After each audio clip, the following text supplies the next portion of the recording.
Bonjour et merci de suivre la RTB. Bienvenue à Débat de presse, l'émission de décryptage et d'analyse de l'actualité sur la RTB. C'est chaque dimanche à partir de 11h et en direct avec les meilleurs éditorialistes et analystes de la presse au Burkina Faso. Ce dimanche, 4 sujets convoqués au débat. D'abord, l'investiture du président Roch-Marc Christian Kaboré qui a lieu demain 28 décembre au Palais des Sports de Ouaga 2000. Des invités triés sur le volet, un dispositif exceptionnel pour la presse, des restrictions dictées par le contexte sécuritaire mais aussi sanitaire. Comment apprécier le niveau d'organisation de cette cérémonie? Quels sont les enjeux de la cérémonie pour la démocratie au Burkina Faso? On en parle dans le débat de presse. On parle également dans le débat de presse du regain du Covid-19 au Burkina Faso à la date du 26 décembre 2020. 121 nouveaux cas qui viennent s'ajouter au milieu d'autres cas actifs déjà enregistrés dans le pays. Comment expliquer le relâchement? Peut-on rectifier le tir? On en parle dans le débat de presse. Et dans le débat de presse, troisième sujet, que se passe-t-il avec l'étalon Jonathan Pitroapa, le footballeur burkinabé? Jonathan Zongo plutôt, le footballeur burkinabé, dans un article paru à l'équipe cette semaine, il appelle à l'aide du président du Faso et pourtant les langues se sont déliées. Quelque chose avait été fait pour lui après sa blessure à la CAN 2017. Comment comprendre donc cette polémique? Réponse dans quelques instants avec nos invités. Et avec nos invités, on parlera du Mali où Soumaïla Cissé, le chef de file de l'opposition politique malienne, est décédé cette semaine. Un vide qu'il va laisser donc dans l'opposition politique malienne. Comment la scène politique malienne se reconstituera-t-elle au bord du Djoliba? Réponse avec nos invités. Nos invités, c'est Albert Nagrego de Libre Info. Bonjour Albert. Bonjour Fousseni. Merci d'être là pour débat de presse. Nous avons Dabadi Zumbara également des éditions Le Pays. Bonjour. Bonjour. Merci d'être là pour les échanges et nous attendons Paul Miki Romba, directeur des rédactions du Ouaga FM, qui nous rejoindra incessamment. Albert, on commence avec vous d'ailleurs pour le premier sujet, l'investiture du président Roch-Marc Christian Kaboré, réélu pour un second mandat de 5 ans, le 22 novembre dernier. On l'a vu, deux sorties. D'abord, une première sortie du président du Faso lui-même qui a été sur les lieux où a lieu l'investiture pour, comme le chef de chantier, superviser ce qui se passe. Et puis une seconde sortie du ministre des Affaires étrangères qui explique un peu comment les choses vont se faire. En gros, 1200 invités triés sur le volet et on évoque le contexte sécuritaire et sanitaire. Oui, Fousseni, merci. C'est vrai qu'on a vu le président du Faso himself sur les lieux de l'investiture salle Palais des Sports de Ouaga 2000. Ça nous pose la question, est-ce que c'est une investiture qu'on veut hautement symbolique, tellement grand que le président du Faso lui-même se déplace sur les lieux pour constater le déroulement des préparatifs. Mais à la fois aussi, ça nous pose un petit problème parce qu'on est quand même étonné de voir le chef de l'État au Palais des Sports en train de voir le chantier, comment les préparatifs se font. On peut bien se poser la question, est-ce qu'il n'y a pas un comité d'organisation qui soit à la hauteur également de l'événement, à tel point que le chef de l'État lui-même fasse le déplacement? Pour ma part, je ne vois pas la nécessité que le président du Faso lui-même parte sur le lieu. Et encore que c'est médiatisé, parce que j'ai vu le service communication de la présidente du Faso qui fait les photos, qui montre également à l'opinion que le président du Faso lui-même va au Palais des Sports pour voir comment les préparatifs se déroulent. À quelle fin? Est-ce que c'était nécessaire? Je ne pense pas trop. Albert, mais est-ce qu'il y a un mal que le président du Faso suit de près ce qui se passe dans l'organisation? À un moment donné, on dira que le président du Faso n'a qu'à aller suivre également l'organisation du 11 décembre à Banfora à l'avance pour voir si les choses se déroulent bien. On dirait également d'aller voir telle infrastructure qui est en train de se réaliser, peut-être l'aéroport international de Dorsey, si ça se passe bien. On va dire également qu'il y a d'autres chantiers aussi plus importants à réaliser que l'organisation d'une investiture, où on ne voit pas forcément le chef de l'État. Maintenant, si pour l'organisation d'une investiture, on voit le chef d'État himself là-bas, ça pose bien un problème. On peut se poser la question, mais pourquoi il y va. Maintenant, s'il veut, il peut aller également, mais que ça reste aussi dans les coulisses, pas forcément médiatisé comme on l'a vu. Voilà, ça c'est ce que je pense en tout cas. Oui, Dabadi Zumbara. Oui. Bon, moi je dirais d'abord que le Conseil constitutionnel ayant validé les résultats du double scrutin du 22 novembre, qui donne Roch-Marc Christian Kaboré vainqueur du scrutin, ben, il ne reste, à mon avis, que cette étape, c'est-à-dire la cérémonie d'investiture, pour que finalement le candidat réélu du MPP puisse vivre véritablement, j'allais dire, de sa victoire ou de son âme, comme on le dit ici. Ben, je pense que de ce point de vue, on pourrait dire effectivement que c'est une simple formalité administrative. Bon, sauf que quand même, il faut reconnaître que les cérémonies d'investiture qui se déroulent dans un contexte purement, dans un contexte de paix, etc., ça ne court pas les rues en Afrique. Donc, de ce point de vue, on peut effectivement dire que c'est extrêmement important pour le Burkina. Alors, je pense aussi que l'autre aspect, c'est que cette investiture se déroule dans un contexte de Covid-19. Et je pense bien que les autorités qui en sont conscientes ont pris toutes les dispositions pour que la cérémonie puisse se dérouler dans le respect strict des mesures barrières. Et je pense ce qui fait d'ailleurs qu'on a affaire à un certain nombre de consignes qui sont assez, que les gens jugent drastiques. Mais pour moi, c'est un signe de responsabilité. Et c'est ce qui expliquera, à mon avis, même en réalité aussi, la présence du chef de l'État sur le terrain. Peut-être qu'il veut vraiment s'assurer que les consignes qu'il a données sont en train d'être respectées. Parce que ce serait malheureux qu'il soit au jour J de constater des imperfections. Or, c'est des choses qu'on peut rattraper. Enfin, à ce moment, on ne peut plus rien faire. Or, s'il vient avant, s'il y a des imperfections, on peut le rattraper. Mais n'empêche, effectivement, on peut se poser vraiment des questions. Pourquoi il a fallu que le chef de l'État lui-même se déplace sur le terrain? Bon, je pense qu'il y a aussi, au-delà de ce que je viens de dire... Il y est allé avant le président du comité d'organisation. Tout à fait. Puisqu'on a vu sa sortie bien avant celle de Alpha Bari, président du comité d'organisation. Exactement. Parce qu'il ne faut pas oublier aussi qu'il y a eu une sorte de polémique autour de ces travaux. Des gens ont vite vu du rouge, ou certains ne voyaient que du vert. On a parlé de cross-dépenses avec à la clé une surfacturation, etc. Alors, tout cela ne constitue pas une certaine sérénité des préparatifs. Et je pense que, bon, il fallait peut-être que le chef d'État soit aussi sur le terrain pour voir véritablement qu'est-ce qui se passe.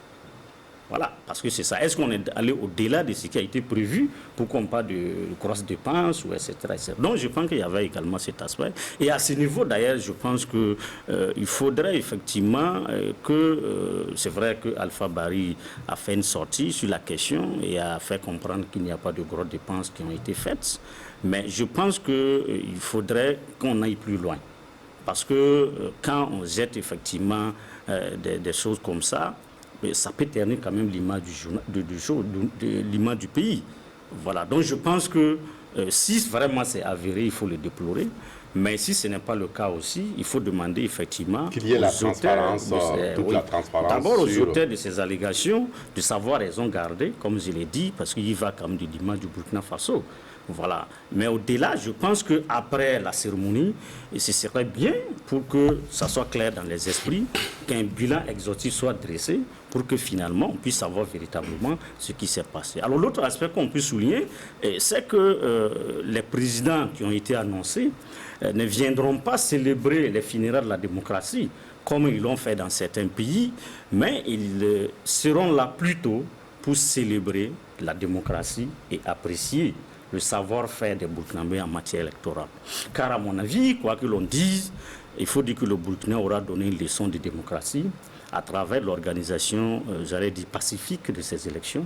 Ça ne court pas les rues en Afrique. C'est extrêmement important. On va en parler, Dabadi. Oui, Paul Miki Rwamba, bonjour et bonne arrivée. Bonjour. Et on l'a vu, on parle de l'investiture du président du Faso, Roch-Marc Christian Kaboré, qui a lieu demain, lundi 28 décembre, avec un dispositif particulier, notamment dans un contexte sécuritaire et sanitaire. Oui. Et on a beaucoup de restrictions. On parle de quelques milliers juste un millier d'invités triés sur le volet.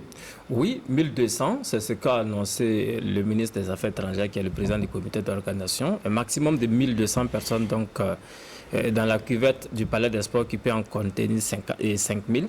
Et je crois que c'est de bonne guerre, cette restriction, pour respecter effectivement les mesures barrières. Mais il y a que l'opinion s'étonne de ce qu'il y a seulement quelques semaines, on n'a pas fait de restriction quand il s'est agi des campagnes électorales. Et des campagnes électorales, rappelez-vous effectivement que dans le cadre justement des campagnes électorales, on a fait le plein des stades. Le même parti au pouvoir, le MPP, dont le candidat est réélu, a fait le plein des stades sans mesure de restriction. Donc aujourd'hui, il est difficile de faire comprendre au Burkinabé lambda pourquoi, pour l'investiture, il faut faire donc cette restriction. Mais n'empêche que c'est une bonne action de mon point de vue, puisqu'on a même déjà vu certains pays avant le Burkina qui ont procédé à des cérémonies d'investiture, qui ont fait également ce genre de restrictions. C'était beaucoup plus serré à Abidjan, où le président Ouattara avait annoncé seulement 300 personnes dans la salle qui devrait accueillir la cérémonie d'investiture. Idem pour Conakry. Mais ici au Burkina, on allait jusqu'à 1500. Et je pense que cela s'explique. Cela s'explique par le fait, d'ailleurs, comme l'a dit Dabadi Zoumara, les contextes sont assez différents. Nous ne sommes pas dans un contexte d'investiture d'un président qui a été élu dans des conditions calamiteuses. Reconnaissons-le, nous avons donc pour la deuxième fois consécutive en matière d'élection et d'organisation d'élections réussi justement à relever des défis. Et ici au Burkina, en termes donc d'élections réussies avec des candidats malheureux qui, plutôt que de jeter leurs militants dans les rues, sont allés féliciter celui qui a été élu. Donc c'est un contexte assez particulier pour le cas du Burkina. Donc il fallait effectivement vendre entre guillemets cette leçon de démocratie en ouvrant les possibilités d'accueillir davantage de délégations étrangères. Moi, j'explique la chose de cette façon parce que, comme vous l'avez dit, il y a une vingtaine de délégations présidentielles qui sont attendues. Mais également, il faut dire que pour évoquer l'affaire justement des visites de chantier, entre guillemets, ce n'est pas un chantier, c'est l'organisation et pas le président de Faso. C'est vrai que j'ai été moi aussi étonné, et comme les autres, de voir que le président de Faso s'est lui-même déporté sur les lieux. C'était déjà dimanche dernier pour voir dans quelles conditions étaient en train de se dérouler justement les travaux.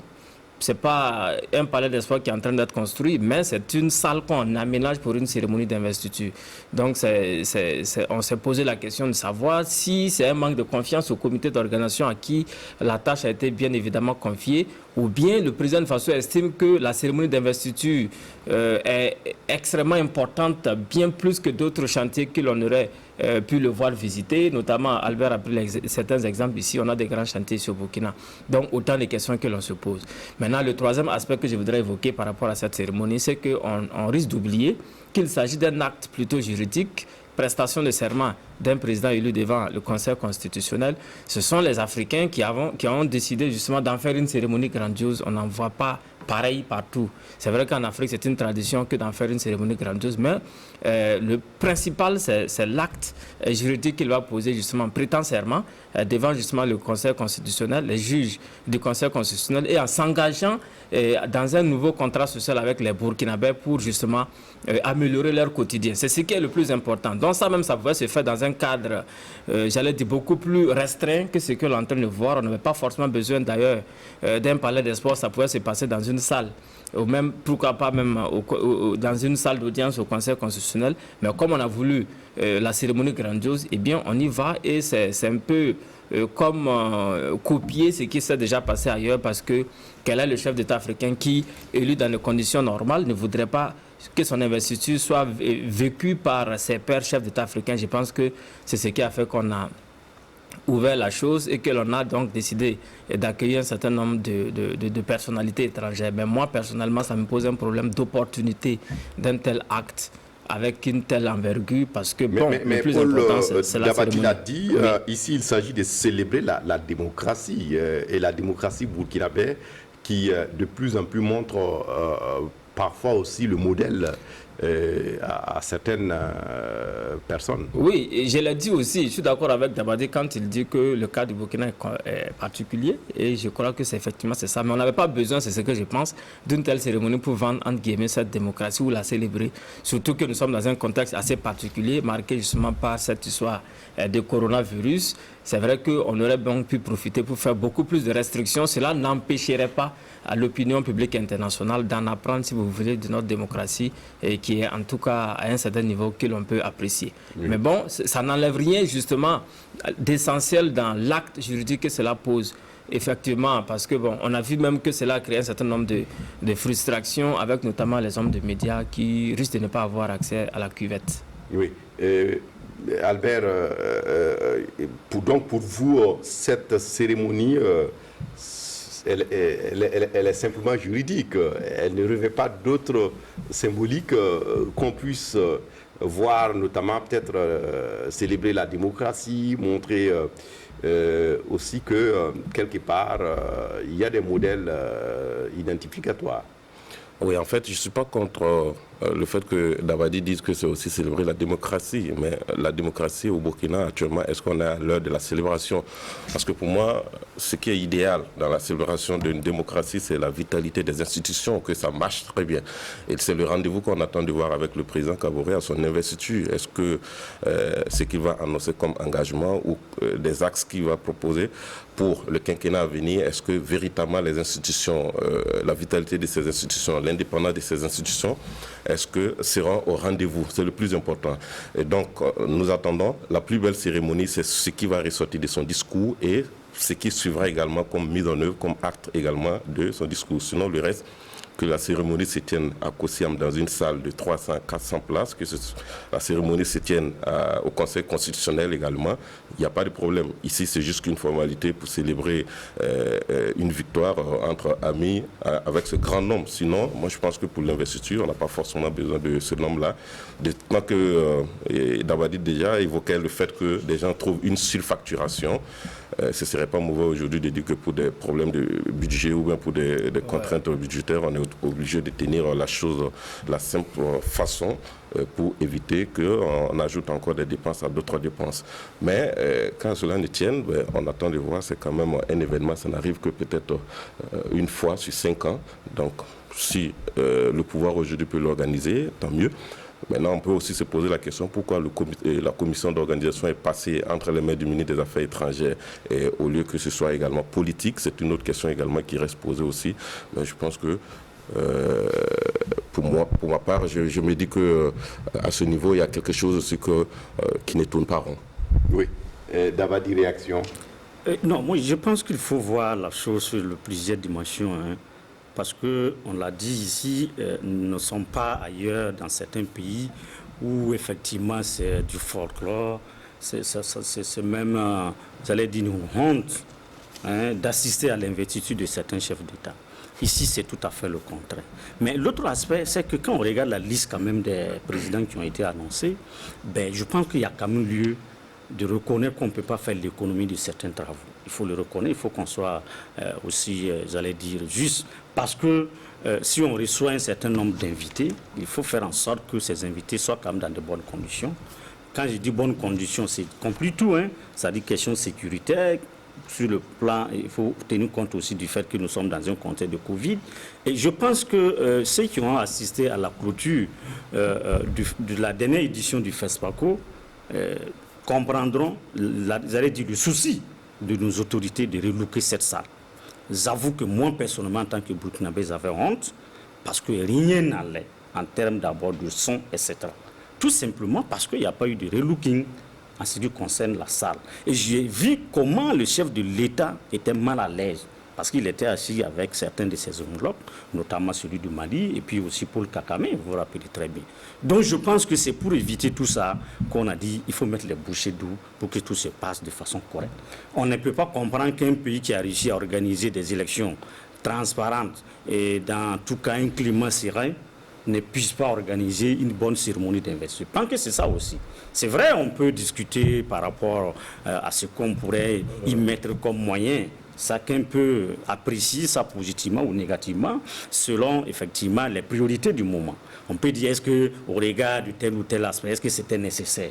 Bon, moi j'ai dit, tant que c'est pour vraiment rehausser le niveau du Burkina, redorer l'image du Burkina, on peut quand même faire certaines choses. Oui. Voilà. L'essentiel ici est qu'on ne tombe pas dans l'exagération. Voilà pourquoi j'ai dit, à la fin, ce serait bien qu'un bilan exhaustif de préparatifs et de l'organisation de façon globale. Et des moyens financiers exactement, soit dressés pour que les Burkinabés comprennent que bon, on n'a pas gaspillé l'argent, que ce qu'on a mis dedans, c'était vraiment juste, et pour que bon, voilà, il n'y ait pas de honte. Parce qu'il y a une honte aussi, il faut le reconnaître. On n'est pas heureux quand il y a une honte. Parce que là, c'est national. Chacun va se sentir mal à l'aise. Albert, puis Paul Miki. Ce qui est intéressant dans ce que Tabadi dit, moi je commence d'abord pour la salle. Ça veut dire qu'au Burkina, on n'a pas une salle digne quand même d'un événement de telle importance. Ce n'est pas aujourd'hui. Les acteurs culturels l'ont dénoncé plusieurs fois. On a vu par exemple un événement comme le Koundé qui s'est organisé plusieurs fois dans cette salle ou dans la salle de banquet. Et des gens se sont plaints parfois parce que les commodités n'y sont pas. Alors si 5 ans après, on est encore à ce stade où on n'a pas véritablement une salle pour accueillir un tel événement, un événement de telle dimension, il y a un problème dans la gouvernance et je pense que dans les 5 années à venir, on devrait quand même bénéficier d'une salle à la hauteur du Burkina, comme Dabadi le dit, à la hauteur de la démocratie burkinabé. La deuxième chose, le nombre des invités en tant que chef d'État ou délégation, chef de gouvernement également, ça c'est nous qui le souhaitons. Ah oui. On peut limiter au maximum, on peut décider d'appeler 2 ou 3 chefs d'État et puis le faire. Mais si on pense que c'est l'occasion également de faire la fête et qu'on invite assez de présidents, ça veut dire que c'est un genre de coût parce que la délégation présidentielle, une seule délégation présidentielle, vous imaginez combien ça coûte? C'est aux frais de qui? C'est aux frais, bien entendu, du Burkina. Donc, si vous avez 2, 3, 4 délégations présidentielles pour une cérémonie pareille, est-ce que ça ne va pas faire souffrir quand même, crever quand même vos budgets? C'est la question qu'il faut se poser. Donc, moi, je pense qu'on pouvait encore revoir à ce niveau peut-être le nombre d'invités en tant que délégation présidentielle ou chef de gouvernement pour cette cérémonie pour que ça se passe dans la sobriété totale. Parce que même pendant la campagne, on a vu des événements qui ont été réduits de façon sobre compte tenu du contexte sécuritaire mais également du Covid-19.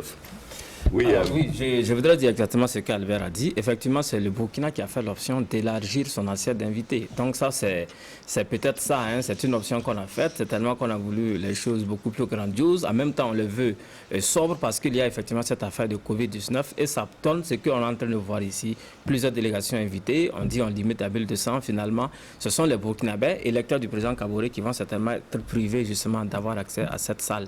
Là n'est pas le problème parce que l'essentiel pour moi, c'est que la cérémonie se déroule et que le président du Faso puisse prêter serment. Mais il y a un risque également en voulant faire une cérémonie grandiose quand l'on s'écarte de l'essentiel. Vous saurez certainement qu'après demain, après l'investiture, beaucoup de gens vont se poser la question qui sont les chefs d'État qui sont venus, qui sont ceux qui n'ont pas été venus, qui sont ceux qui ont été représentés et on oubliera finalement le message clé de cette investiture qui est l'acte solennel, c'est-à-dire le discours. L'acte de prestation de serment, voilà, merci de me prêter le mot, que le président Kaboré va prononcer. Et c'est un nouvel engagement qu'il prend avec le Burkinabé. Je pense que c'est ça qui est l'essentiel, puisqu'on est encore embarqué dans un bateau ensemble pour 5 ans et on veut voir vers où on veut nous conduire. C'est ça qui est l'essentiel. Maintenant, pour revenir à cette histoire de salle, Dabadi l'a évoqué, déjà pour éviter la honte. Je pense que si c'est la honte qu'on veut éviter, on y est déjà, parce que ce n'est pas une salle qui est faite pour la cérémonie d'investiture. Ça s'appelle Palais des Sports, c'est pas Palais de Congrès ou autre chose. Donc c'est déjà un faux départ puisque c'est une salle. Pardon? Ce n'est pas palais de la culture. Ce n'est pas palais de la culture, ce n'est pas palais de congrès, c'est un palais des sports de Ouaga 2000. C'est comme ça s'appelle. C'est adapté au sport de mai. C'est ce qu'on nous a dit. Et si cette salle est transformée justement en une salle qui accueille des délégations présidentielles pour une cérémonie d'investiture, c'est qu'il y a déjà eu un faux départ. L'autre aspect, c'est que, bon, il y a quand même quelques bonnes notes à retenir justement de cela, puisque je ne sais pas si vous avez récemment fait le tour dans les environs du palais des sports, en allant vers le monument des héros jusqu'au palais présidentiel, vous verrez que les rues se sont embellies, du coup. Hier, aujourd'hui, il y a eu des travaux extraordinaires qui ont été faits. On a remis la peinture sur la chaussée. C'est devenu bien beau, certainement pour donc bien accueillir les chefs d'État. Et on aurait voulu évidemment que ces genres d'actions se répètent parce qu'on avait même oublié les couleurs des tracés sur les routes là autour de Ouaga 2000. Ça a été fait. C'était un bon changement et on espère qu'effectivement de tels changements vont également être réalisés dans certains quartiers de Ouagadougou, même au-delà du pays, pas seulement aux occasions des cérémonies d'investiture, parce qu'on accueille des présidents qui viendront juste voir ça. On aura l'occasion de revenir sur cette cérémonie d'investiture. Oui, c'est un problème aussi. Oui, tout à fait. On aura l'occasion certainement de revenir sur ça dans les débats qui vont suivre, puisque à la télévision du Burkina ici, on organise des plateaux spéciaux pour en parler. Et si vous le permettez, on va aller rapidement au second sujet. J'emprunte un peu le titre des éditions Le Pays, recrudescence de la Covid-19 au Burkina, la rançon du relâchement. Pour dire que dans le mois, le seul mois de décembre, on a des centaines de cas. Tout à fait. Et rien que dans la journée d'hier, le point qui a été fait, c'est environ pour le 25, à la date du 25 décembre 2020, la situation de la maladie donne plus de 1700 cas actifs. Oui, bon, je pense effectivement que c'est une mauvaise nouvelle pour le Burkina. Et la situation est d'autant plus inquiétante que malheureusement, certaines localités qui étaient épargnées jusque-là sont désormais touchées. Et tout cela se déroule dans un contexte où on est dans une mauvaise période là, qui est larmontante, c'est-à-dire une période favorable à l'émergence des maladies respiratoires. Et quand on sait un peu comment évolue aussi le Covid-19, on ne peut que s'inquiéter davantage. Mais cela dit, moi je pense que logiquement, on ne devait pas s'étonner de cette situation, tout simplement parce qu'on a vite constaté que pendant la période électorale, les acteurs politiques n'ont pas pris de dispositions pour le respect des mesures barrières. Ça n'a pas été fait. Et en dehors de cela, il faut reconnaître que les Burkinabés avaient vite enterré cette maladie. Oublions royalement l'adage qui nous enseigne qu'il ne faut pas vendre la peau de loup avant de l'avoir tué. Et du coup, on ne voyait plus des gens qui portaient des cache-nez ou bien ils lavaient régulièrement les mains ou utilisaient le gel hydroalcoolique. Vous avez vu que même la vente de ces produits-là aujourd'hui, bon, ce n'est plus tellement à la mode, comme on l'a dit. Donc c'est pour dire qu'on a vraiment vite oublié cette maladie alors que ce n'était pas le cas. Donc aujourd'hui, on est face effectivement à une résurgence et cela effraie. Mais vous savez, je pense qu'on a baissé la garde pratiquement à tous les niveaux. Ce qui fait qu'aujourd'hui, la question qu'on peut se poser, c'est comment amener les Burkinabés aujourd'hui à respecter les mesures barrières. Je pense que le pouvoir lui-même est très embarrassé par rapport à cette question, pour la simple raison qu'il n'aura pas fait grand-chose pour amener les acteurs politiques à respecter cet accord qui figure en bonne et due forme dans le pacte de bonne conduite qu'ils ont signé. Donc c'est le seul engagement qu'ils n'ont pas pu respecter sur le terrain. La conséquence aujourd'hui, c'est que bon, on paye le prix. Mais au-delà effectivement de ça, comme je l'ai dit, ça veut dire qu'il y a eu un relâchement à tous les niveaux. Non seulement il y a eu des meetings autour des AG, etc., mais il y a eu d'autres événements aussi, il faut le reconnaître. Oui, mais Dabadi, en fait, la question qu'on se pose aujourd'hui, c'est de savoir est-ce qu'on peut rectifier le tir. Mais bien sûr, il faut... Parce qu'on y est, voilà. C'est vrai qu'on est dans la fébrilité, les cas sont en train d'exploser, mais comment faire pour rectifier le tir? Non, je pense qu'aujourd'hui, il faut se dire une chose, c'est une question de santé publique. Aujourd'hui, ça ne concerne pas un individu ni des individus, c'est l'ensemble des Burkinabés qui sont menacés par cette maladie. Même si le pouvoir peut se reposer certaines choses, je pense qu'il a la responsabilité de décider tout de suite maintenant de prendre des mesures ici.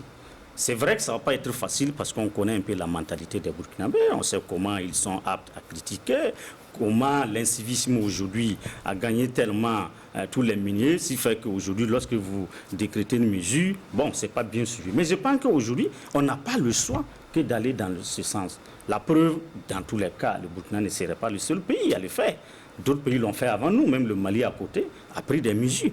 Donc je pense qu'il faut imposer un certain nombre de mesures pour effectivement empêcher la progression de cette maladie. Parce qu'au rythme où on enregistre les cas, si on ne fait rien, les hôpitaux seront débordés. Et si une fois c'est le cas, et qu'on n'a plus de lits et qu'il y a des gens qui meurent, mais c'est le même pouvoir qui sera indexé comme étant le premier responsable de cette situation pour n'avoir pas joué son rôle. Donc je pense qu'aujourd'hui, il faut plus que jamais aller dans le sens non seulement de la sensibilisation, mais aussi de la prise de mesures, vous allez dire fortes, pour qu'on puisse passer la période des fêtes après dans une situation soutenable. Sinon, avec les fêtes qui sont... Il y a une qui est déjà passée. Bientôt, on va rentrer dans une nouvelle fête. Et donc, avec la fin d'année, il y aura beaucoup de mouvements. Donc, ce sont encore des occasions pour que la maladie puisse se multiplier. Donc, il faut nécessairement prendre des mesures. Et sinon, on n'aura que nos yeux après pour pleurer. Oui, Parce que certains pays où les cas sont dramatiques, même si vous prenez les États-Unis aujourd'hui, c'est lié au simple laxisme de Donald Trump qui au départ a négligé la maladie. Aujourd'hui, l'Amérique en paye le prix. Et donc je pense qu'à nos niveaux aussi, on doit reconnaître qu'on a commis une erreur en relâchant les mesures, le respect des mesures barrières, mais on peut se rattraper en imposant de nouvelles mesures pour que véritablement on puisse barrer la route à cette maladie. Oui. Sinon, à ce rythme, on aura des difficultés. Paul Miki Rwamba, on a Oui. comme l'impression qu'on est dans une sorte d'insouciance collective face à la maladie. Est-ce que dans ce contexte, comme Davadi le dit, on peut véritablement rectifier le tir? Puisqu'on voit même que le gouvernement, c'est un peu comme s'il marche sur des œufs. Alors, vous parlez d'insouciance collective. Moi, je parlerai de théâtre. Hein. Rappelez-vous ce qu'on a vu dans ce pays au mois d'avril, mai, avec le coronavirus. Il ne se passait pas un seul jour sans qu'il y ait des déplacements. Des gens qui partaient donc au ministère de la Santé faire des dons, des dispositifs de lave-mains, des dons en numéraire. On avait en tout cas, en tant que médias, on était témoin de ce que c'était devenu pratiquement le quotidien de l'information que l'on traitait à l'époque. On a même organisé ici des activités du type Coronaton. Et du coup, on oublie tout ça un coup. Et puis bon, on se retrouve donc dans cette situation où il y a justement flambé de nouveaux cas de coronavirus. Je pense que c'est une question d'insouciance, comme vous l'avez dit. Elle est collective, mais elle est également individuelle. Et je pense que le comportement individuel est guidé par le comportement collectif. Et on a vu un certain nombre de mesures qui avaient été prises au Burkina pour contrer le coronavirus, notamment les mesures décrétées par le gouvernement, le port obligatoire du masque. Il y avait effectivement aussi la restriction du nombre de passagers dans les compagnies de transport en commun. Il y avait donc, il était fait obligation justement aux commerçants, après la réouverture des marchés, d'observer les mesures barrières, notamment la distanciation physique à l'intérieur des marchés, le lavage systématique des mains. Mais faites un constat aujourd'hui pour voir qui respecte ça. Donc tout ça, ça a été donc abandonné et le gouvernement qui a édicté ces mesures ne revient pas pour faire un contrôle et pour voir si les gens donc s'y mettent. Donc finalement, chacun a lâché du lest et finalement, il y en a même qui se posent la question de savoir si effectivement c'est une maladie qui existe. Donc ça, c'est vraiment la responsabilité collective qui est également engagée ici. Mais sur le plan individuel aussi, on a l'impression effectivement que les gens ont abandonné, comme Davadi l'a dit, depuis un certain temps. Et aujourd'hui, on est en train de payer le prix. Nous sommes dans une situation où il y a effectivement des décideurs qui, de mon point de vue, doivent donner l'exemple. Une fois quand cet exemple ne suit pas, il est difficile, même nous, en tant que médias, de faire convaincre les citoyens lambda de ce qu'il faut respecter ces mesures barrières. On a pris l'exemple ici de la campagne électorale. C'est quand même extraordinaire. Il y a eu le ministère de la Santé qui a eu l'idée, à l'orée de la campagne électorale, de faire un communiqué invitant les acteurs politiques à demander à leurs militants de respecter les mesures barrières. Mais la campagne électorale, c'était une occasion par excellence de rassembler les gens. Les gens ont mis des moyens pour pouvoir faire le plein de stade, sans mettre les moyens pour justement le respect des mesures barrières. Donc si ce sont ces mêmes acteurs qui vont venir vous dire aujourd'hui qu'il faut respecter des mesures barrières, souffrez qu'il faut comprendre effectivement que les gens ne croient pas à ce genre de messages-là. Donc on a vraiment déconné, entre guillemets, il faut le dire ainsi. On est en train de payer cash la rançon de la malgestion de cette pandémie. Et je pense qu'il faut aujourd'hui chercher à rectifier le tir. Maintenant, le bon exemple viendra évidemment du gouvernement, des autorités qui nous dirigent. Il va falloir donc prendre certaines mesures. Parce qu'aujourd'hui, on a écouté le Premier ministre qui dit que pour l'instant, l'heure n'est pas à la remise des mesures de restriction de liberté comme on a vu en avril. Mais il faut que chacun donc prenne Paul, ses responsabilités. ici, oui. le risque est aussi que, est-ce qu'il faut tenter un nouveau tour de vis du gouvernement au risque peut-être de mettre en mal l'économie et puis plein d'autres Non, je choses. ne suis pas dans cette logique pour l'instant en tout cas. Mais je pense qu'il y a des actions que l'on doit pouvoir faire aujourd'hui pour éviter que l'on soit obligé de prendre ces mesures-là. Tout près de chez nous, un pays comme le Togo a été obligé de revenir au couvre-feu. Si vous ne le savez pas, déjà à 22h, il y a couvre-feu. En cette période de fête de fin d'année, imaginez de telles mesures au Burkina. On sait que les gens n'accepteront pas ça. Hein. Et puis, on sait évidemment, même si cette mesure est prise là, des gens vont essayer de boycotter. Donc, c'est pour ça qu'il faut changer de fusil d'épaule en mettant l'accent effectivement sur la sensibilisation, en reprenant toutes les bonnes habitudes qu'on avait adoptées en avril et en mai, qu'on a abandonné. Du coup, on ne sait pas par quel moyen, pourquoi on l'a fait. Parce que simplement, on avait vu que le nombre de cas était en baisse. Il fut un temps où on était à moins d'une centaine de cas actifs au Burkina. Et aujourd'hui, on est presque à 2000 selon les chiffres que vous avez communiqués. Donc, ça montre effectivement qu'il y a un travail à faire. Je crois que Et c'est cette question de sensibilisation, de respect strict des mesures barrières à travers justement un certain nombre de décisions que le gouvernement peut prendre aujourd'hui. Même si on ne va pas aller en reconfinement, demander justement de couvre-feu, mais quand même, il y a des occasions où les gens sont collés, notamment dans les compagnies de transport. C'est le gouvernement lui-même qui a décidé, mais qu'ils prennent un bus aujourd'hui entre Bobo et Ouaga, voir comment le bus est rempli. Mais ce sont des trucs faciles à contrôler de mon point de vue. Idem pour les questions des marchés où il y a justement un rassemblement, les débuts de boissons où les gens se rassemblent. Mais aujourd'hui, je suis d'accord aussi, si vous partez demander aux commerçants de respecter les mesures barrières, ils vont malheureusement vous rappeler ce que vous avez fait pendant la campagne électorale sans restriction de mesures parce qu'on voulait des voix. Donc on est dans cette situation, je pense qu'on a très mal géré la pandémie, mais aujourd'hui il faut se projeter sur ce qui est possible de faire actuellement pour rectifier le tir parce que je vois mal un gouvernement demander aux gens de rentrer encore à 19h parce qu'il y a un couvre-feu. Ça risque de ne pas bien tourner. Pourtant, c'est une maladie qui est réelle. Dabadi l'a si bien dit. Nous n'avons pas les moyens des Occidentaux pour avoir autant de possibilités d'accueil dans les hôpitaux. Mais aujourd'hui, on a les moyens de faire de la sensibilisation pour qu'on ne soit pas obligé donc d'hospitaliser des gens par centaines. On n'a même pas les moyens pour le faire. Donc, je crois que le peu de moyens qu'on a, on peut le mettre dans la sensibilisation pour éviter que l'on se retrouve dans les situations vécues par certains pays européens ou comme aux États-Unis. Oui, Albert, la parole constituante qui se trouve être bafouée, est-ce qu'il faut désespérer peut-être de nouvelles mesures véritablement pour rectifier le tir? Oui, actuellement, il serait difficile pour le gouvernement de pouvoir prendre des mesures parce que ce qui a causé, on va dire, cette montée, c'est sans doute aussi la campagne présidentielle.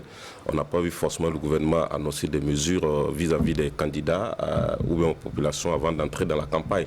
C'est vrai que le MPP était l'un des seuls partis politiques quand même qui avait sur ses affiches des insignes de lutte contre le coronavirus.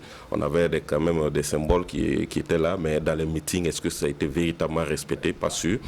Donc, il y a ce problème. Le gouvernement n'a pas communiqué suffisamment et donc aujourd'hui, tout le monde s'accorde à dire que la campagne y est pour quelque chose dans cette recrudescence de Covid-19. Donc, venir annoncer des mesures aujourd'hui, ça va être très très compliqué que la population l'accepte et en même temps le gouvernement aussi a cette peur parce que annoncer des mesures aujourd'hui, c'est pas évident que ces mesures-là soient acceptées par les populations de façon générale.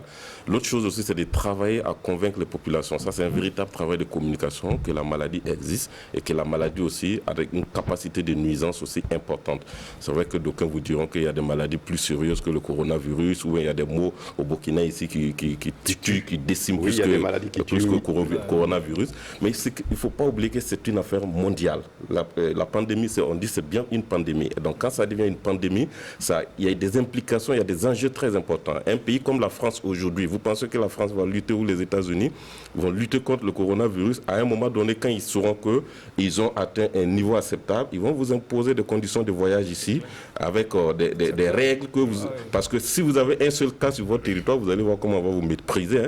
Il n'y a pas longtemps, vous avez vu en Côte d'Ivoire, la Côte d'Ivoire à ses débuts avait dit un pays qui a au moins 100 contaminés déjà, il faut respecter ces normes, il faut le faire.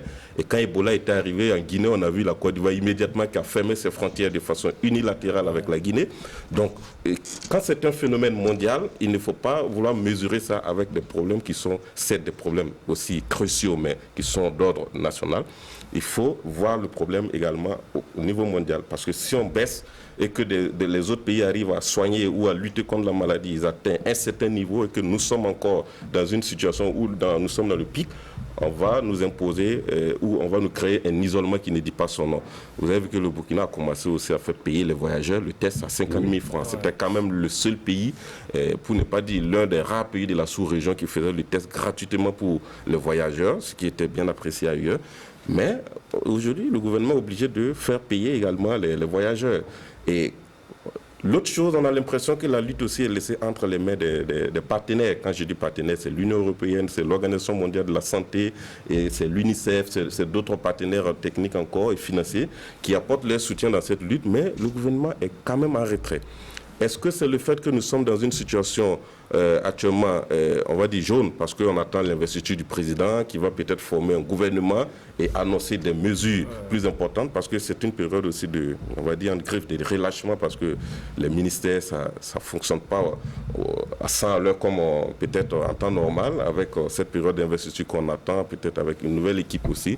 Mais je pense qu'il faut réagir vite. Dommage que dans les discours, on ne sent pas l'envie d'aller lutter véritablement contre le mal, parce que dans les discours, on est toujours à cette étape-là où il faut respecter les mesures barrières. Il faut respecter les mesures barrières. Mais on ne montre pas qu'en cas de recrudescence aussi majeure, est-ce la capacité de nos hôpitaux?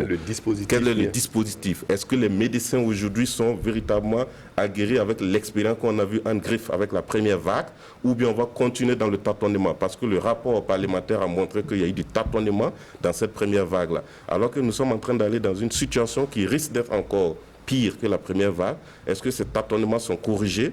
Est-ce qu'aujourd'hui, l'équipe scientifique ou la commission scientifique, on a vu la sortie dernièrement avec du professeur Tinto, est-ce que l'équipe scientifique aujourd'hui véritablement a les moyens pour faire face à la situation? Est-ce que le vaccin contre la COVID-19 sera bientôt acheminé au Burkina Faso?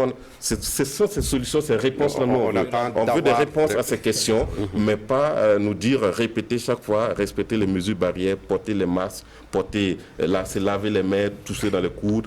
C'est pas ça. Et on sait déjà qu'il y a eu beaucoup de défaites qu'il faut réparer très vite, parce qu'avec le ministère de l'Éducation nationale, l'histoire des masques, ça n'a pas très bien fonctionné. L'histoire de payer les savons, des télés ou des radios, ça n'a pas très bien fonctionné. Les cours à distance, ça n'a pas très bien fonctionné. Qu'est-ce qu'on prévoit déjà pour qu'on ne retombe pas dans cette situation? Et nous, on pense que vivement qu'après l'investiture du président, on ne prenne pas trop de temps pour avoir un nouveau gouvernement ou pour pouvoir annoncer des mesures aussi importantes. Oui, Paul Miki. Oui, je voulais juste dire qu'il y a quand même de bons exemples à prendre. Vous avez certainement remarqué qu'à Ouaga, il y a certaines institutions qui font du port du masque une condition obligatoire pour accéder. Ça, c'est à l'intérieur. Oui, justement. Mais ça, c'est à l'intérieur, bien souvent, ce n'est pas respecté, même par ceux-là qui imposent ces lois. Mais quand on regarde, par exemple, les banques, les assurances, certains services même de l'État, il y a justement le port obligatoire du masque qui est déjà une condition. Ça fait qu'il y en a qui en ont fait finalement un réflexe. Certains se débrouillent pour avoir un cache-nez, soit dans sa boîte à gants ou bien sous la selle de sa moto, quitte à l'utiliser comme, si vous voulez, un passeport pour entrer dans un service, après on l'abandonne. Mais je pense que ce sont ces genres d'actions que l'on devrait néanmoins multiplier dans certaines actions pour que le réflexe du port du masque donc revienne. Lorsqu'on est on est en train de rentrer dans un milieu où il y a forcément un regroupement de personnes, on va à la rencontre d'individus, de beaucoup de gens qu'on ne connaît pas forcément, il faut que ce réflexe du port du masque-là vienne. Parce qu'ailleurs, on a vu effectivement, c'est même dans les rues, c'est une obligation absolue, les gens sont obligés de le respecter, dans les aéroports, les aérogares et tout, mais ici au Burkina, malheureusement, on a abandonné ça. Bon, on espère effectivement que au-delà de ce que doit faire le gouvernement, chacun individuellement aussi va en faire un réflexe quotidien, surtout en cette période cruciale où ce sont des périodes de fête de fin d'année, on connaît nos habitudes, où chacun voudrait donc aller saluer, faire le tour de tous les quartiers pour saluer ses amis et ses parents, alors qu'on recommande justement de réduire les déplacements en ce moment. Ce sont des occasions où on rencontre pratiquement n'importe qui et je pense que chacun devrait prendre conscience, ne pas attendre forcément que les recommandations viennent du gouvernement, puisqu'on a pris beaucoup de temps pour sensibiliser. On suppose qu'à l'étape où on est, beaucoup de Burkinabés, en tout cas, savent comment il faut faire pour se prémunir contre ce virus-là. Et on espère que les gens vont respecter ces gestes barrières. Voilà. Très rapidement, le troisième sujet de débat.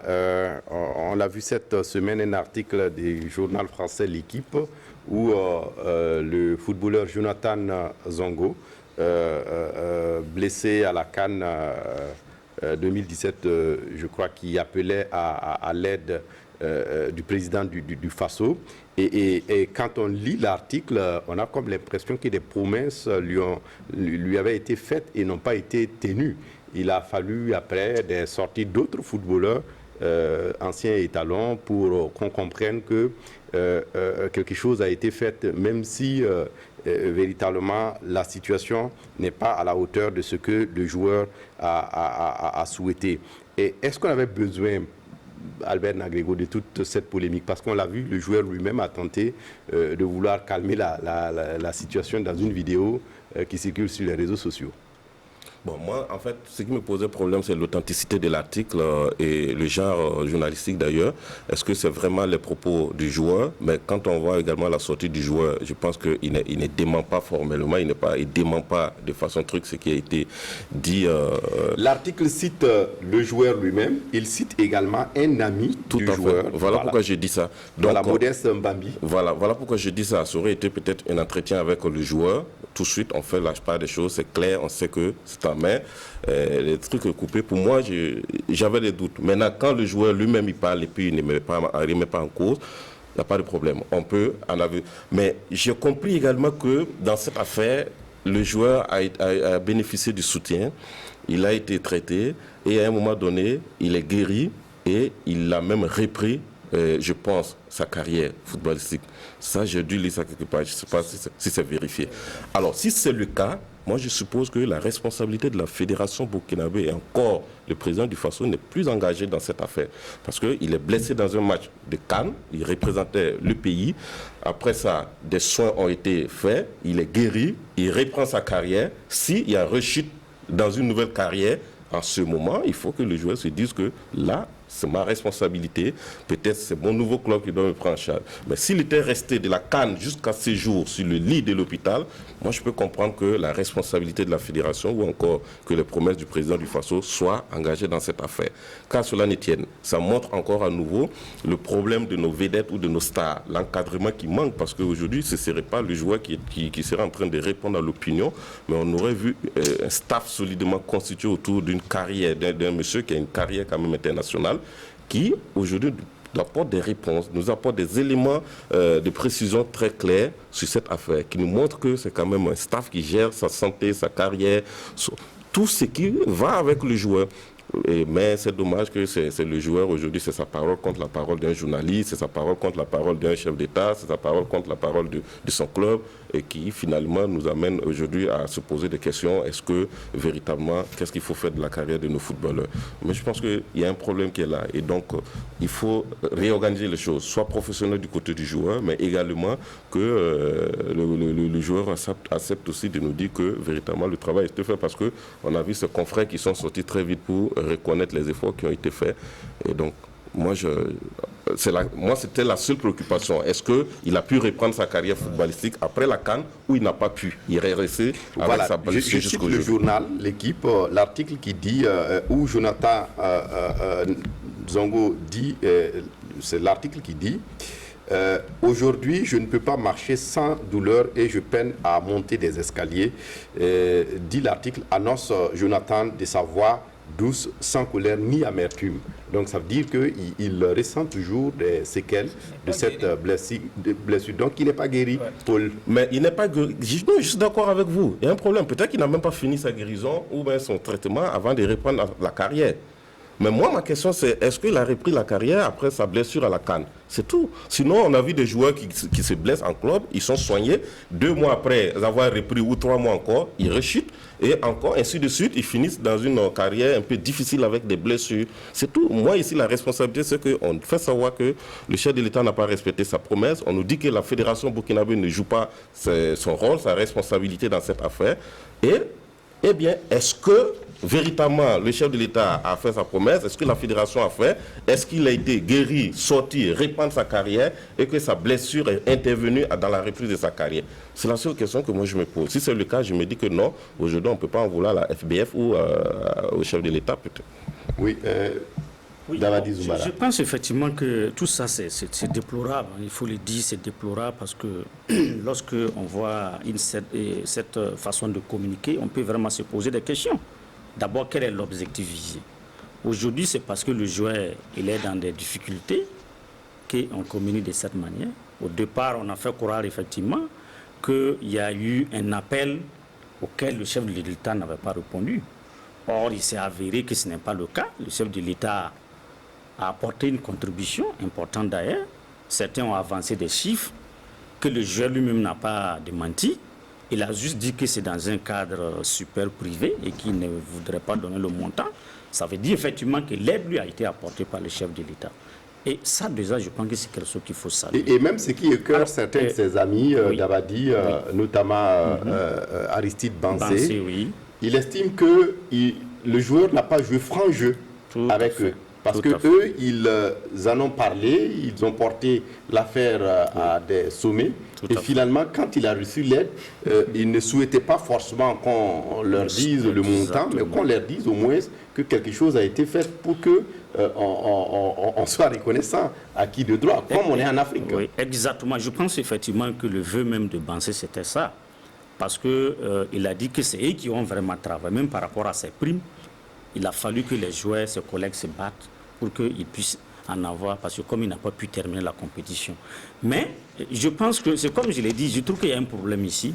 Pourquoi ne pas attraper un média national qui va réaliser peut-être une interview en bonne et due forme pour qu'on puisse avoir clairement des informations. Parce que tel que c'est distillé, c'est dangereux parce que c'est comme s'il y avait cette volonté de charger des gens. Or, à mon avis, ce n'est pas le cas. J'ai même lu hier qu'effectivement, quand il a été soigné, il était guéri. Il a même tenté de reprendre sa carrière à 2 reprises en Espagne. Ça a échoué parce qu'il a eu des blessures et que c'est suite à cela qu'il a raccroché. Alors, si c'est le cas, mais moi je pense qu'il faut qu'on dise les choses honnêtement. C'est vrai, il était blessé, on l'a soigné, il a repris sa carrière, mais il se trouve que, vous savez, les questions de genoux et autres là, c'est des blessures souvent complexes. Quand ça atteint un certain niveau, c'est trop difficile. Voilà. Et il y a même une question de médecin qui a été évoquée parce que, bon, le joueur estime que ses collègues lui avaient donné le nom d'un médecin auprès de qui il devrait aller pour bénéficier des soins d'un niveau plus élevé. Bon, apparemment, il n'a pas voulu cela, il a choisi son camp, mais il estime qu'il a fait le bon choix parce qu'il a été guéri. Mais le problème, c'est qu'à un moment donné, on a vu qu'il y a une réussite. Et donc, il ne pouvait plus continuer. Parce que le sport aussi, il faut le reconnaître, c'est une activité physique. Alors donc, quand votre blessé atteint un certain niveau, c'est difficile. Mais je pense que tout cela, c'est parce qu'on assiste à l'absence d'un mécanisme de prise en charge de ceux qui ont contribué, par exemple, au rayonnement, soit du football ou en tout cas d'autres domaines au niveau national. Je pense que c'est un peu ça. C'est comme on voit souvent, il y a des artistes qui ont vraiment, à un moment donné, brillé, mais à un certain temps, bon, avec des difficultés, ils n'arrivent plus à se soigner. Parce qu'il manque un mécanisme de prise en charge.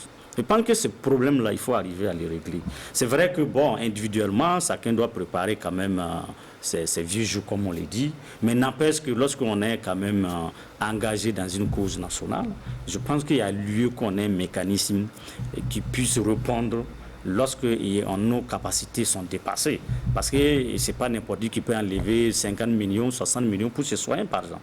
Et donc, il y a des opérations qu'on ne peut pas réaliser au Burkina. Il faut aller ailleurs. Rien que le billet d'avion, le séjour, vous n'allez pas tenir pendant 3 ou 2 ou 4 mois de soins. Oui, Paul Miki, tout cela, est-ce que tout cela ne renvoie pas un peu à la communication, souvent, et peut-être à l'utilisation des médias que souvent nous autres Africains et sous nos latitudes, on en fait? Paul l'a dit, Dabadi l'a dit, oui. On aurait pu peut-être régler ça dans un média ici et on aurait eu plus d'éclairage. Non, c'est vrai. Je pense qu'il y a un certain nombre de problèmes. Albert a rappelé le fait qu'en temps normal, on aurait pu imaginer un staff et qui prennent ce problème à bras le corps. Mais dans le cas d'espèce, on a le sentiment évidemment que les choses se sont passées à l'informel. Des gens ont appris des choses, ils ont commencé à parler. La deuxième chose, et c'est ça qui est le plus gênant, c'est ce dont vous parlez, c'est qu'on a constaté que le lièvre a été élevé par un journal français. Vous avez cité à plusieurs reprises l'équipe. On ne sait pas comment les choses se sont passées. Idéalement, ça aurait dû être effectivement une cause nationale ici à travers un média. Et je crois que l'information vient en ce moment de la France. Et je suis d'accord avec Albert quand il met en doute un peu la façon dont l'article a été traité, en tout cas au départ. Donc c'est un faux départ, c'est une mauvaise gestion de cette crise-là. Mais au-delà de tout cela, je crois qu'il faut également réfléchir. Je ne sais pas si ça existe dans le domaine du sport. Je n'y suis pas trop impliqué. Le cadre juridique qu'il faut effectivement pour traiter ce genre de situation, les cas de blessures des joueurs pendant les compétitions, comme c'est le cas de la Coupe d'Afrique des Nations, parce que je me dis quand même que s'il y a une blessure là-bas, il est parti en tant qu'ambassadeur, il a défendu les couleurs de la nation. C'est comme un soldat qui va au front. Maintenant, cette prise en charge ne devait pas faire l'objet de polémiques aujourd'hui. Mais grosso modo, ce problème tel que présenté, moi, je ne vois pas où se trouve véritablement le problème. Ça ressemble à un problème qui est posé et un problème qui est résolu à un moment donné. Parce que quand je lis tous les articles relatifs à cette affaire, j'ai le sentiment que chacun quand même a joué sa partition. On a vu à un moment donné le ministre des Sports, l'ancien ministre des Sports qui a été à ce cheveu, qui lui a donné un soutien financier, qui a payé les ordonnances au niveau donc de la clinique. On a vu également, Dabadi l'a rappelé, l'audience accordée au président du Faso qui était au courant de cette affaire et qui aurait également fait un geste d'un montant assez consistant si ce qui est dit est vrai. Donc finalement, ça ne peut pas ressembler à une situation qui a été abandonnée par les autorités. Là, je regrette de le dire. Maintenant, quelles sont les autres implications que nous ignorons autour de cette affaire qui refait surface aujourd'hui? C'est autant de questions que l'on doit se poser. Lui-même, il dit qu'en fait, sa sortie dans l'équipe visait tout simplement à annoncer la fin de sa carrière de footballeur. Il aurait dû le faire dans le journal Le Pays, comme à l'Observateur, par le cas n'importe quel autre média burkinabé également. C'est ce que je dis. Bon, la fin de la carrière qui s'annonce là-bas, bon, c'est vrai que les joueurs internationaux, bien souvent, quand ils quittent et qu'ils vont jouer dans les clubs internationaux, ils finissent simplement par oublier, j'allais dire, leur base. C'est peut-être ce réflexe-là qui a valu tout ce que l'on est en train de dire ici. Mais ce que je voudrais dire pour terminer, c'est que je crois qu'il faut effectivement repenser de façon permanente cette histoire des joueurs qui sont blessés. Et je crois qu'au Burkina, il y en a beaucoup plus. Il y en a qui ont beaucoup plus souffert que Jonathan aujourd'hui. Et parce qu'on a des exemples de joueurs qui ont été blessés lors de compétitions de Coupe d'Afrique des Nations qui ont finalement été abandonnés, qui ont mis fin à leur carrière et qui aujourd'hui n'arrivent même pas à joindre les deux bouts. Je pense que si on doit faire un répertoire, on en trouvera beaucoup au Burkina. Donc c'est pour ça que j'ai dit il faut poser le problème de cadre juridique. Si ça n'existe pas, il faut évidemment y penser. Et Dabadie l'a dit, il faut aussi un cadre de prise en charge de ce genre de situation. Parce qu'on a effectivement, lisant les articles, on a malheureusement le sentiment que c'est vraiment de l'informel. Hein. C'est lui qui s'est levé, il s'est battu pour que l'information soit apportée. Des amis autour de lui ont décidé justement de mener la démarche de façon informelle, comme une forme de solidarité. Alors que dans un pays normal, dans un pays bien organisé en termes d'activité sportive, on aurait pu imaginer cette structure qui aujourd'hui avait pris ce problème-là à bras le corps pour le traiter, comme d'autres problèmes avant ça et certainement d'autres problèmes à venir. Oui, rapidement, en 2 minutes, on va peut-être parler du Mali avant de se quitter. Et avec le décès de Soumaïla Cissé, Albert Nagrego, c'est un vide que cette disparition laisse dans l'opposition ou sur la scène politique au bord du Djouliba. Naturellement, c'est une évidence, c'est un vide, ce n'est pas que sur la scène politique au bord du Djouliba, parce que c'est quand même, c'était l'espoir aussi de tout un peuple, on peut le dire, parce que c'est des milliers de partisans de Soumaïla Cissé, de l'URD, des millions, voilà, disons merci, des millions de Maliens, mais aussi des millions d'Africains, hein, de façon générale, parce que pour avoir été à la tête de l'UEMOA, c'est quand même quelqu'un qui a travaillé pour tous ces pays, les 8 pays de l'UEMOA, qui a des très bonnes amitiés dans ces pays-là également, des très bonnes connexions, qui a participé d'une manière ou d'une autre au développement de tous ces pays. Au Mali, c'est quand même l'espoir aussi des millions de Maliens qui croyaient en lui, peut-être espéraient même voir un jour ce monsieur comme président.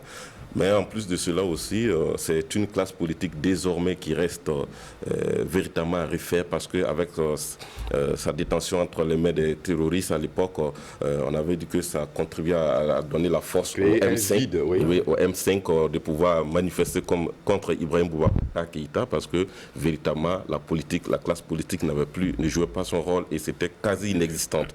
Donc aujourd'hui, c'est un travail à refaire pour asseoir une véritable opposition au Mali, mais également pour combler ce vide-là que ce monsieur vient de laisser de façon générale. Donc c'est quand même regrettable et c'est encore l'effet de Covid-19. Et en l'espace de 2 semaines, hein, je crois, parce qu'il y a Pierre Bouyoya également qui est décédé, qui était au Mali aussi, qui est décédé du Covid-19. Soumaïla Cissé, c'est pareil, donc...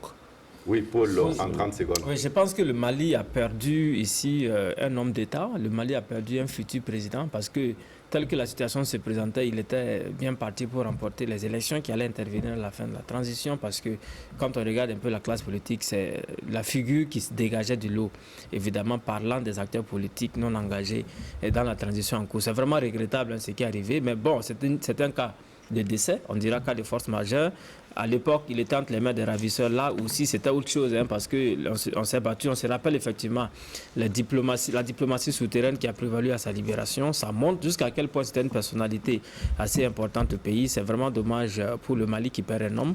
Mais au-delà de tout cela, on l'a rappelé ici, les morts du coronavirus, c'est ce qui a été dit officiellement. Moi, ça me pose un certain nombre de questions parce que on nous a dit dans les États africains que il n'y a pas d'évacuation en ce qui concerne le coronavirus et les voyages sont soumis à des tests négatifs. Je ne sais pas comment les gens arrivent quand même à voyager étant déjà malades sous forme d'évacuation. Peut-être que c'est propre aux personnalités, donc c'est le citoyen lambda qui doit... Des avions médicalisés. Oui, on est d'accord, avions médicalisés, mais bon, les tests aussi, c'était une condition.